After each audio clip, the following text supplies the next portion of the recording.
해피 이스터.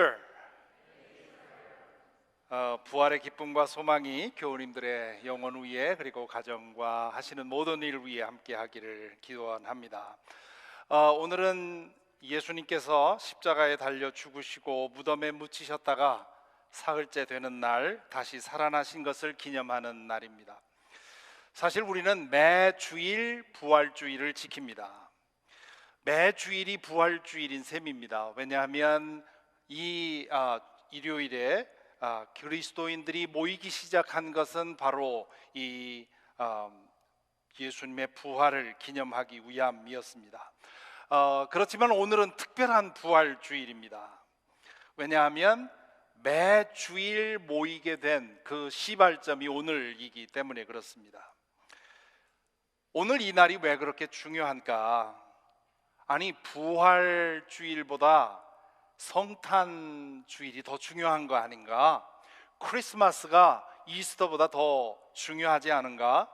혹은 부활 사건이 십자가에서의 죽음보다 더 중요한가? 굿 프라이데이가 이스터보다 더 중요하지 않은가? 우리의 구원은 십자가 위에서 완성된 것 아닌가? 그렇다면 부활 없어도 십자가의 사건만으로 구원은 이루어진 것 아닌가? 실제로 예수님 십자가에서 운병하시면서 다 이루었다고 하지 않았습니까? 물론 성탄의 사건도 중요합니다. 십자가에서의 죽음은 정말 중요합니다. 그러나 부활의 사건은 더없이 중요합니다. 만일 부활이 없었다면 예수님이 누구신지, 왜 그런 말씀을 하셨는지, 왜 그렇게 사셨고 왜 그렇게 죽으셨는지 아무도 몰랐을 것입니다.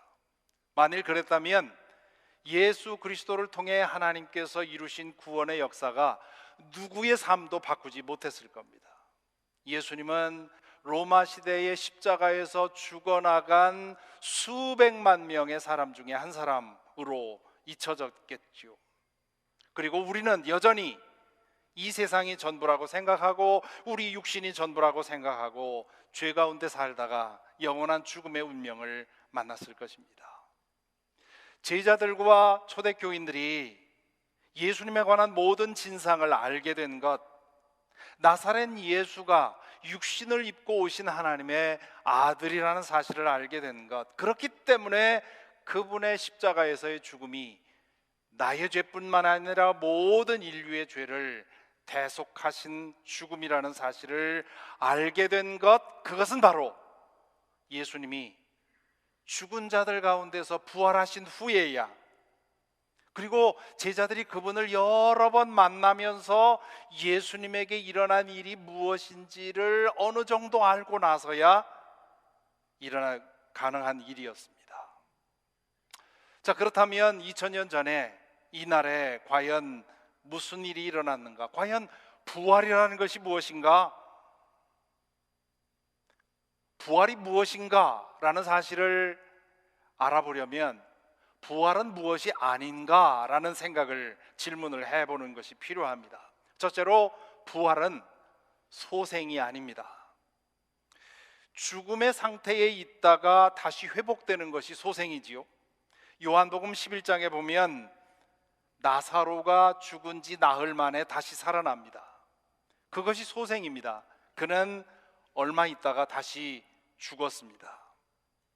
의학적으로 죽음의 상태에 있다가 다시 살아나는 일은 가끔 있는 일입니다.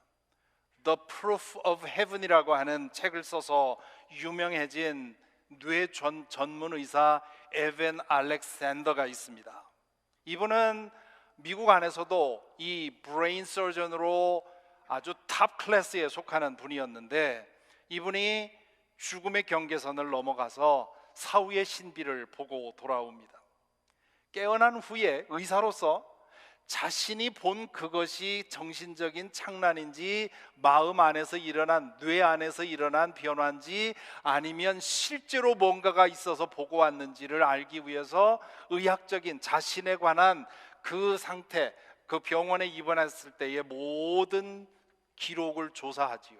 그리고는 내가 clinical death라고 하는 definition에 확실하게 맞는다는 사실을 확인했습니다. 그는 죽음의 상태에 있다가 기적적으로 소생이 되었습니다. 그래서 이렇게 소생된 후에 그는 자신이 죽음의 상태를 넘어가서 보고 경험한 것들을 책으로 썼고, 그리고 그 이후로 브레인 서전으로 일하는 것보다 자신의 경험을 간증하면서 지금 우리가 이 세상에서 경험하는 것과는 비교할 수 없는 세상이 있다고 하는 것을 증언하고 다닙니다. 아마 유튜브에 들어가면 이분의 강연 많이 보실 수 있습니다. 그 소생한 그는 머지않아 그 사람도 역시 죽게 될 것입니다. 반면에 예수님은 과거의 몸으로 돌아온 것이 아닙니다. 죽지 않을 몸으로 변화된 것입니다. 둘째로 부활은 영혼 불멸을 말하는 것이 아닙니다. 영혼 불멸 사상은 어느 문화에나 있습니다. 죽고 나면 영혼이 육신을 빠져나간다고 믿는 거죠. 그리고 영혼은 영원한 반면에 우리의 육신은 썩어 없어진다고, 유한하다고 생각을 합니다. 이 믿음에 근거해서 1901년에 미국의 의사인 던컨 맥두걸이 임종을 앞둔 환자들에게 동의를 받아서 조사를 합니다. 연구를 하지요. 그래서 죽기 직전에 그 사람의 몸무게와 죽은 이후의 몸무게를 비교합니다. 그런데 많은 사람의 변화를 측정을 해보니까 신기하게도 몸무게가 많은 사람이든 적은 사람이든 죽기 이전보다 죽고 나면 21g이 줄어든 것을 확인했다는 거죠. 21g이면 쿼터, 동전 4개의 무게입니다. 그 이후로 21g이라고 하는 영화도 나왔고요. 한국에 보니까 21g이라고 하는 이름의 반려동물 장의사도 있고요. 믿거나 말거나의 수준이 되었습니다. 이것이 진짜인지 안 그런지 아직 의사들은, 의학자들이 거기에 무게를 두고 연구하지 않기 때문에 그저 하나의 해프닝으로 끝났지만, 죽고 나서 영혼은 계속된다고 하는 믿음은 상당히 많은 사람들이 믿고 있습니다. 거기서 한 걸음 더 나아가서 죽은 사람의 영혼이 살아있는 사람에게 영향을 미칠 수 있다고 믿습니다. 그래서 제사의식도 생겨난 거고요, 묘자리를 잘 써야 한다는 그런 믿음도 생겼고요, 죽은 사람의 혼백을 불러내서 치유하는 그런 의식도 생겨났죠. 예수께서 부활하셨다는 말은 그분이 돌아가시고 나서 그분의 혼백이 살아 돌아왔다는 뜻이 아닙니다. 예수께서 부활하셨다는 말은 그분의 영혼과 육신과 존재 모두가 변화했다는 것입니다. 4개의 복음서가 공히 증언하는 사실은 뭐냐 하면, 예수님의 무덤이 셋째 날 일요일 아침에 가봤더니 비어 있었다는 것이고요, 그리고 그분의 시신을 감쌌던 세마포가 바닥에 깔려 있었다고 하는 사실입니다. 부활은 전 존재, 즉 육신과 영혼과 정신 전 존재가 변화하는 것입니다. 마치 꽃이 속에 있던 번데기가 나비로 변화하는 것처럼 전면적인 변화가 일어나는 것을 말합니다. 존재의 차원이 달라지는 것이죠. 바울 사도는 그 차이를 이렇게 설명을 했습니다. 고린도전서 15장 42절부터 44절에 보면, 죽은 사람들의 부활도 이와 같습니다. 썩을 것으로 심는데 썩지 않을 것으로 살아납니다. 비천한 것으로 심는데 영광스러운 것으로 살아납니다. 약한 것으로 심는데 강한 것으로 살아납니다. 자연적인 몸으로 심는데 신령한 몸으로 살아납니다. 자연적인 몸이 있으면 신령한 몸도 있습니다. 여기서 바울 사도는 2개의 몸을 대조해 보여주지요. 부활 전의 상태와 부활 이후의 상태를 대조시켜 줍니다. 부활 이전의 상태는 썩을 것, perishable body라고 얘기를 하고요, 부활 이후의 상태는 썩지 않을 것, imperishable body로 변화된다고 하는 겁니다. 부활 이전에는 비천한 것, not honorable 한 것이라고 얘기를 하고요. 부활 후에는 영광스러운 것, glorious하다 얘기를 합니다. 부활 이전에 우리의 몸의 상태는 약한 것인데 부활 이후에는 강한 것, 파워풀한 것이라 얘기를 하고요. 부활 이전의 상태 우리 몸은 자연적인 몸인데 부활 이후의 우리의 몸은 신령한 몸이라고 얘기를 합니다. 그러므로 부활이라고 하는 것은 아무도 경험해 본 적이 없는, 아무도 상상해 본 적이 없는 특별한 사건입니다. 어느 문화에서도, 예수님 이전에 어느 문화에서도 어떤 소설가도 어떤 문학가도 이런 일이 있으리라고 상상도 안 했고 얘기한 적도 없습니다. 만일에 그런 믿음이 그 어떤 문화에, 특히 유대 문화에 있었다면 제자들이 혹은 예수님의 사도들이 예수님이 죽은 후에 그 믿음의 근거에서 이야기를 만들어냈다고 할 수 있죠. 하지만 그런 것에 대해서는 누구도 상상해 본 일이 없기 때문에 이것은 만들어낸 이야기라고 할 수 있습니다. 할 수 없습니다. 아무도 이해할 수 없었던, 전에는 들어보지 못했던 일이 예수님에게 일어난 겁니다. 그래서 처음 이 사건을 접한 사람들은 모두 어리둥절했고 혼란스러워했고 이게 무엇인지 놀랐습니다. 마가복음 16장 8절에 보면 처음 빈 무덤에 가서 그 예수님의 무덤이 비어 있다는 사실을 알고 천사로부터 뭐 어떤 일이 일어났는지를 듣고 나서 여인들이 이렇게 반응을 했습니다.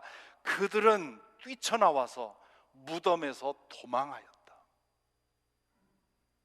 얼마나 놀랐으면 무덤에서 도망했다고 말합니다. 그러면서 뭐라고 합니까? 그들은 벌벌 떨며 넋을 잃었다. 그들은 무서워서 아무에게도 아무 말도 못하였다. 그렇게 끝납니다. 부활이라는 개념도 없었고 그런 현상이 일어나리라고 하는 기대도 없었기 때문에 이런 반응은 당연했던 것이지요. 이번에 말씀을 묵상하면서 그런 의문이 들었습니다. 사도행전에 보면 예수님이 부활하시고 승천하시기까지 40일 동안 예수님께서 제자들에게 여러 차례 나타나시고 하나님의 나라에 관한 말씀을 해주셨다고 하는 기록이 사도행전에 있습니다. 또한 바울 사도는 고린도전서 15장에서 부활하신 다음 예수님께서 여러 차례 여러 제자들에게 나 당신을 보여주셨다, 그런 기록이 있습니다. 자, 그렇다면 부활하신 주님을 만난 이야기가 굉장히 많았을 겁니다. 그런데 복음서 저자들은 네 복음서 공이 부활한 주님과 제자들이 만난 이야기에 대해서 침묵하고 있습니다. 네 복음서를 다 합쳐봐야 대여섯 개밖에 되지 않습니다. 서로 중복되는 거를 다 감안하면 기껏해야 6개가 기록이 되어 있습니다. 예수님이 고난받고 죽음당한 이야기는 아주 세밀하게 기록했으면서 부활하신 주님이 제자들을 만난 이야기에 대해서는 이렇게 침묵하고 있는 겁니다. 왜 그럴까? 왜 그랬을까? 질문해 보았습니다. 곰곰이 생각해 보니까 적어도 2가지 이유가 생각이 됐습니다. 첫째, 그들 자신도 그게 무슨 일이 일어났는지를 이해를 못한 겁니다. 그 사실을 목격한 사람도 그랬고요. 또 예수님, 부활한 주님을 만난 사람들의 이야기도 역시 마찬가지였습니다. 부활하신 주님, 부활이라고 하는 것은 우리가 경험하고 있는 이 3차원 공간과 1차원 시간을 넘어선 일입니다. 안으로 꼭꼭 걸어 잠근 그 방 안에 부활하신 예수님께서 호련히 나타나셨다가 호련히 사라지시지요. 도대체 어떻게 보면 우리 몸과 똑같은 자연적인 몸인데 자연적인 몸은 할 수 없는 일을 하는 겁니다. 도대체 이게 뭐가 어떻게 된 건지 이해할 수가 없는 것이지요. 다만 2가지는 확인할 수 있어서요. 첫째는 죽어 매장되었던 예수님에게 뭔가가 일어난 겁니다. 그런데 그것은 혼령이 나타난 것이 아니라 그분의 육신까지 포함된 어떤 변화가 일어난 겁니다. 그러니 이걸 자세하게 적을 수가 없는 겁니다. 나도 이해 못하는 일을 어떻게 설명할 수 있겠습니까? 둘째는 설령 그것을 자기가 이해하는 대로 적더라도 그걸 읽는 사람들이 그 기록을 보고 의문이 더해지면 더해졌지 예수님을 믿을 것 같지 않단 말이죠. 예수님을 믿는 이들에게는 혼란스러운 이야기가 됐을 거고, 믿지 않는 사람들에게는 이거 뭐야, 이거 뭐 전설 얘기하는 거야, 동화 얘기하는 거냐 하면서 오히려 믿음의 방해가 됐을 거라는 겁니다. 바울 사도는 부활하신 주님을 만난 사건에 대해서 얘기를 하면서 뭐라고 했느냐 하면, 이것은 말로 표현할 수도 없고 사람이 말해서도 안 되는 것이라고 적은 적이 있습니다.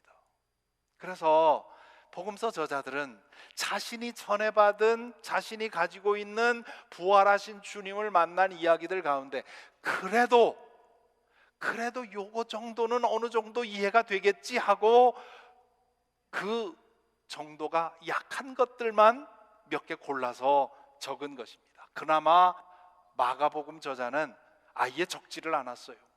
마가복음 16장에 보면 뒤에 부활하신 주님 만난 얘기가 나오는데 그건 후대에 첨가된 것이라는 것이 학자들의 공통된 의견입니다. 마가복음은 16장 8절에서 끝났는데 그 16장 8절이 아까 본 대로 그 여인들은 아무에게도 아무 말도 못하였다. 그게 마가복음의 마지막입니다. 자, 이것이 부활의 문제입니다. 부활의 역설이지요. 한편으로는 이 부활은 기독교 신앙에 있어서 가장 중요한 사건입니다. 이 사건을 받아들이지 못하면 이 기독교 신앙을 온전히 받아들일 수가 없어요. 자기가 믿을 수 있는 것만 취사 선택할 수밖에 없습니다. 그건 그리스도의 복음이 아니라 내가 만든 그런 종교일 뿐입니다. 그런데 다른 한편으로 이 부활이라는 게 어렵습니다. 이해하기도 어렵고 받아들이기도 어렵고 믿기는 더욱 어렵습니다. 자, 그러니 이 문제를 어찌하겠습니까? 어떻게 하면 이 부활의 문제를 해결할 수 있겠습니까? 우리의 이성으로 질문하고 분석하는 것만으로는 안 됩니다. 우리의 이성이라고 하는 것은 3차원 공간과 1차원 시간 안에서 일어난 일들만 이해할 수 있습니다. 그 차원을 넘어선 사건 혹은 한두 번 일어나고 만 사건은 우리가 이해할 수가 없습니다. 그러면 어떻게 하면 되겠습니까?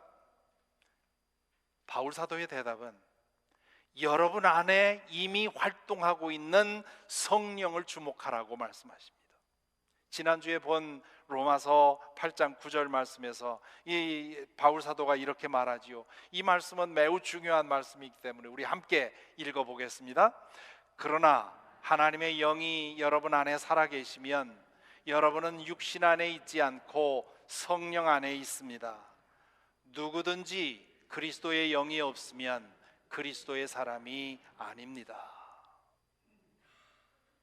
이 말씀은 예수 그리스도를 주님으로 영접한 사람이라면 그 사람 안에 성령이 계시고 성령 안에 그 사람이 있다고 말합니다.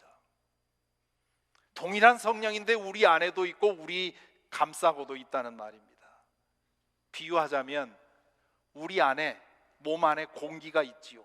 그 공기가 지금 우리를 에워싸고 있습니다. 신기하게 성경에서 성령을 의미하는 단어가 바람이라는 뜻입니다. 푸뉴마라는 말이 바람, 공기를 뜻합니다.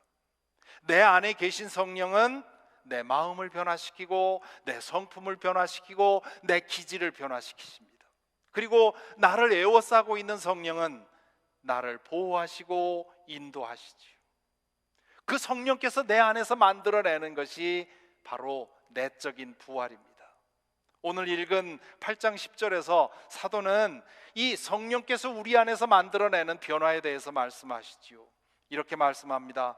또한 그리스도가 여러분 안에 살아계시면 여러분의 몸은 죄 때문에 죽은 것이지만 영은 의 때문에 생명을 얻습니다. 여러분의 몸은 죄 때문에 죽은 것이지만 이 말은 죄 때문에, 아담의 죄 때문에 우리 모두는 죽음의 운명을 가지고 산다는 말입니다. 프란시스 베이컨이 우리 모두는 미래의 시체라 그렇게 얘기를 했습니다. 참 끔찍한 얘기지요. 우리는 사형 집행 날짜를 알지 못하는 사형수들입니다. 죽음은 누구도 피할 수 없습니다. 그런데 그리스도가 여러분 안에 살아있으면 성령 때문에 우리는 생명을 얻고 영원한 생명을 누리게 된다는 말입니다. 이 말씀은 로마서 6장 4절을 생각나게 합니다. 그러므로 우리는 세례를 통하여 그의 죽으심과 연합함으로써 그와 함께 묻혔던 것입니다. 그것은 그리스도께서 아버지의 영광으로 말미암아 죽은 사람들 가운데서 살아나신 것과 같이 우리도 또한 새 생명 안에 살기 위함입니다. 예수 그리스도를 주님으로 영접하고 그 안에 살게 되면 옛 사람이 그분과 함께 죽고 새 사람이 그분과 함께 살아납니다. 그것이 내적인 부활입니다. 그것이 믿는 사람들에게 지금 여기에서 일어나야 합니다. 그리고 내 안에서 그런 일이 일어나고 있는 사람은 누구도 과거에 예수님에게 일어난 부활을 의심하지 않게 된다는 것이죠. 왜냐하면 예수님을 살려낸 그 성령이 내 안에 살아서 나를 변화시키고 있기 때문입니다. 그거 없으면, 그것을 느끼지 못하면 아무리 논리적으로 설득해도 예수의 부활을 믿을 수가 없습니다. 우리 안에 성령께서 이렇게 살아 역사하면 이 과거에 예수님께서 죽은 자들 가운데서 부활했다는 것을 믿을 뿐만 아니라 앞으로 우리가 예수 그리스도의 부활에 참여할 것이라는 사실도 믿을 수 있다고 바울 사도는 말합니다. 8장 11절입니다. 예수를 죽은 사람들 가운데서 살리신 분의 영이 여러분 안에 살아 계시면 그리스도를 죽은 사람들 가운데서 살리신 분께서 여러분 안에 계신 자기의 영으로 여러분의 죽은 몸도 살리실 것입니다. 무슨 말입니까? 예수 그리스도를 죽은 자들로부터 살려내신 그 성령이 우리 안에 일하고 계시다는 겁니다. 그렇기 때문에 그 영이 마지막 날에 우리를 죽은 자들 가운데 살리셔서 예수 그리스도의 부활의 상태와 똑같은 상태가 되게 한다, 그런 말씀입니다. 그래서 바울 사도는 예수 그리스도의 부활을 부활의 첫 열매라고 불렀습니다. 부활장이라는 이름을 가진 고린도전서 15장 20절에 보면 이렇게 말씀하십니다. 그러나 이제 그리스도께서는 죽은 사람들 가운데서 살아나셔서 잠든 사람들의 첫 열매가 되었습니다. 잠든 사람들의 첫 열매가 되었다는 말은 죽은 사람 가운데서 부활하는 첫 번째 케이스가 되었다, 그런 뜻입니다. 나무를 심어서 첫 번째로 열매를 보게 되면 이 나무를 통해서 계속 열매를 얻을 것을 기대할 수 있죠. 그것처럼 예수님이 죽은 자들 가운데서 살아나신 것을 안다면 우리에게도 그런 일이 일어날 것이라는 것을 믿고 소망하게 된다는 것입니다. 예수 그리스도를 믿으면 성령께서 우리 가운데 임하시고 성령께서 우리를 에워싸고 역사하셔서 우리 가운데 부활의 사건을 일으키셔서 우리를 거듭나게 하시고 새로운 존재로 살아가게 하신다는 거지요. 그리고 그 경험이 우리에게 살아있으면 마지막 날에 예수 그리스도의 부활에 참여하게 될 것이라는 것을 믿게 된다는 겁니다. 그때 우리는 예수 그리스도의 그 신령한 몸과 같이 우리도 변화하게 됩니다. 그때 우리는 서로의 모습을 보고 알아보게 될 겁니다. 그러나 우리의 몸의 상태는 지금과는 달리 변화되어 있겠죠. 지금으로서는 그것을 설명할 길이 없습니다. 왜냐하면 우리는 한 번도 본 적이 없기 때문에. 얼마 전에 목회 칼럼에서 저의 어머니의 꿈 이야기를 드린 적이 있죠.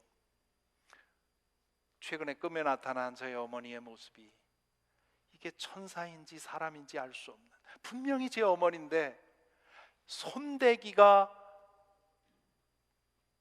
손대는 것이 두려울 정도로 거룩한 모습으로 저에게 보여졌는데요, 그때 꿈에서 깨어나서 그런 생각을 했습니다.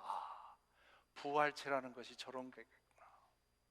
누군지는 분명히 아는데 그 모습은 이 지상에서 보던 것과는 전혀 다른, 너무도 거룩하고 아름다운 모습으로 보이게 됩니다. 이 지점에서 생각나는 이야기가 있어요.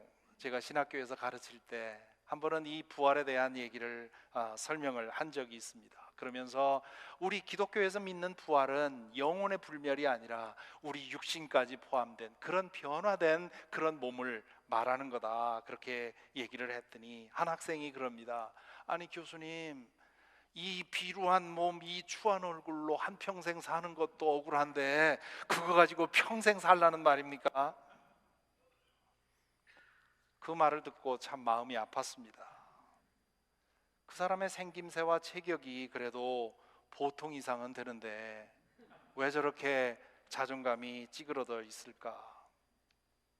그 학생이 생각하지 못한 것이 두 가지입니다. 첫째는 인간의 상대적인 기준으로 보니 그렇지, 하나님의 기준으로 보면 우리 모두가 다 최상의 모습입니다. 믿습니까?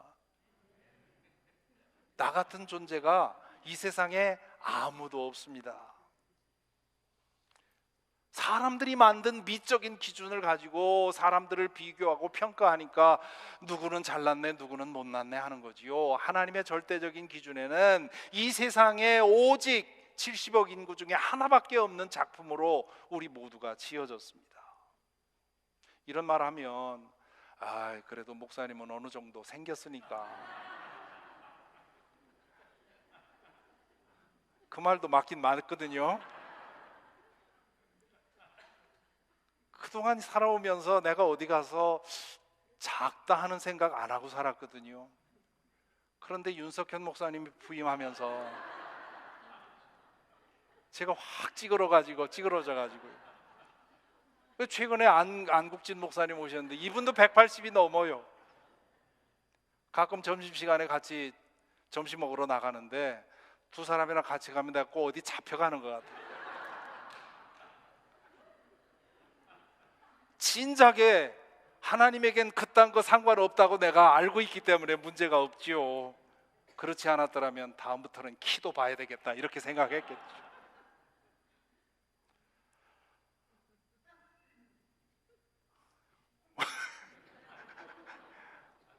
생각해 보니까 우스워요.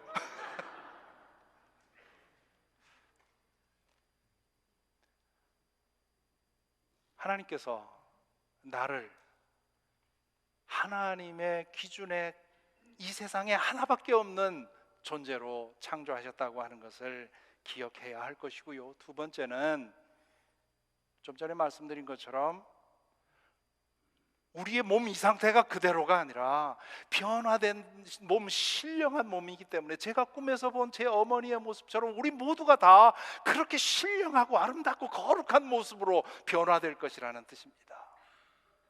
우리의 내면의 영광의 빛 때문에 우리의 외면이 어떻게 생겼는지 아무 상관 없어지는 것이, 그것이 부활체의 모습이 아닐까 싶습니다. 오늘 저는 설교의 제목을 부활, 과거, 현재, 그리고 미래라 그렇게 지었습니다. 과거의 부활은 예수 그리스도에게 일어난 첫 열매로서의 부활입니다. 현재의 부활은 예수 그리스도 안에서 나의 옛사람이 죽고 새 사람으로 거듭나서 새 사람으로 살아가는 그것이 우리의 현재의 부활입니다. 그리고 미래의 부활은 새하늘과 새 땅에서 예수 그리스도의 부활에 참여하는 것입니다. 미래의 예수 그리스도의 부활에 참여하는 거, 그런 거 나 상관없습니다, 그런 거 바라지 않습니다. 바라지 않아도 있어요.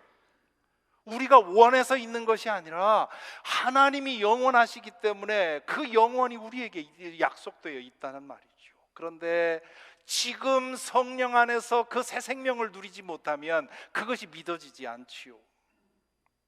부활에 대한 가장 강력한 증인이 바울 사도 아니었습니까? 그는 부활하신 주님을 만났고요, 그래서 과거의 부활을 믿었고요, 성령을 통해서 내적인 부활을 경험을 했습니다.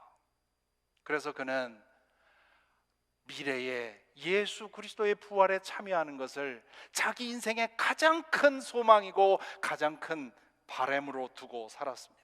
그래서 빌립보서 3장 10절 11절에 보면 그가 자신의 인생관을 이렇게 말합니다.